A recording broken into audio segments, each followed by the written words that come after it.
Selamat hari Minggu. Saya percaya semua masih mengalami sukacita Roh Kudus. Edisi Voice of Pentecost kali ini akan membahas hidup yang dimotivasi oleh Roh Kudus. Dengan adanya pandemi COVID-19, kehidupan di negara kita dan di seluruh dunia berubah sepenuhnya.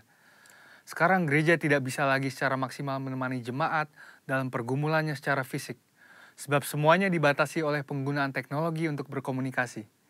Di mana dulu kita bisa dengan bebas beribadah di gedung gereja, konseling tatap muka, berdoa bersama dalam rumah doa. Sekarang semuanya harus dilakukan secara online. Mungkinkah Tuhan mengizinkan semua hal ini terjadi? Tuhan mengizinkan hal ini untuk terjadi supaya setiap orang mulai memperhatikan kondisi dan pertumbuhan rohani masing-masing. Salah satunya adalah supaya kita bisa menggunakan waktu ini untuk membangun hubungan yang lebih intim dengan Tuhan. Sangat penting bagi kita untuk bisa membedakan arti pengertian dan pengalaman. Memasuki masa yang baru ini, kita harus mengalami Tuhan secara pribadi.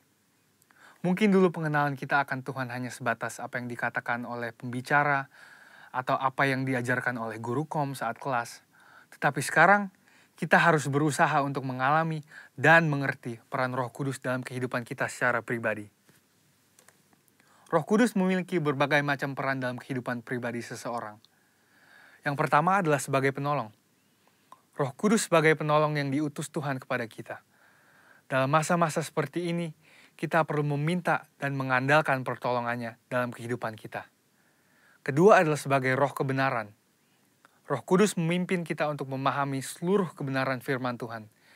Kita perlu melatih diri kita untuk lebih peka dalam mendengar bimbingan Roh Kudus dalam kehidupan kita. Yang ketiga adalah sebagai penghibur. Roh Kudus memberikan dan memulihkan rasa aman dan nyaman, bahkan dalam situasi yang tidak memungkinkan bagi akal manusia. Keempat adalah sebagai sumber kuasa. Kisah Para Rasul 1 ayat 8 berkata, Roh Kuduslah yang memberi kita kuasa yang memampukan kita untuk melakukan pekerjaan Tuhan. Kelima adalah memilih dan menentukan peran dalam pelayanan. Roh Kudus bukan hanya memakai, tetapi juga bisa menentukan posisi, lokasi, dan peran seseorang di dalam pelayanan. Contohnya, Stefanus dipilih untuk pelayanan meja, Petrus dipilih sebagai rasul, dan saudara juga bisa dipilih oleh Roh Kudus dalam pelayanan di bidang masing-masing. Keenam adalah mengurapi. Pengurapan yang berasal dari Roh Kudus inilah yang akan mengajar orang Kristen dalam setiap pemikiran, keputusan, dan langkah yang diambil. 7. Roh Kudus memberi perintah. Roh Kudus memberi rema dan firman yang harus kita terima sebagai perintah untuk dilaksanakan. Oleh sebab itu, perintah-perintah yang diberikan oleh Roh Kudus selalu membuahkan hasil yang baik bila kita percayai dan kita taati. Yang kedelapan adalah memimpin.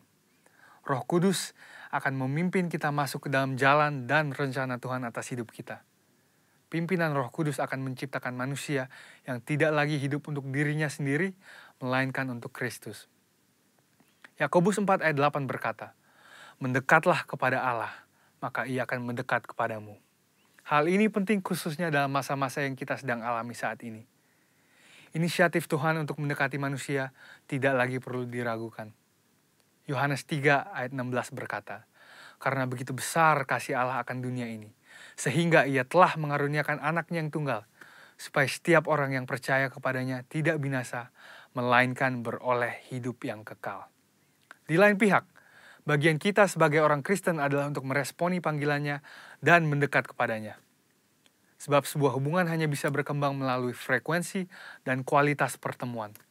Dan dua hal inilah yang akan menciptakan hubungan yang intim di antara kita dengan Tuhan. Ketika hubungan yang intim telah dibangun, kita akan dapat lebih mengenal pikiran, perasaan, dan kehendak Tuhan. Pengenalan akan Tuhan bisa diumpamakan sebagai sebuah puzzle, yang semakin lama semakin lengkap.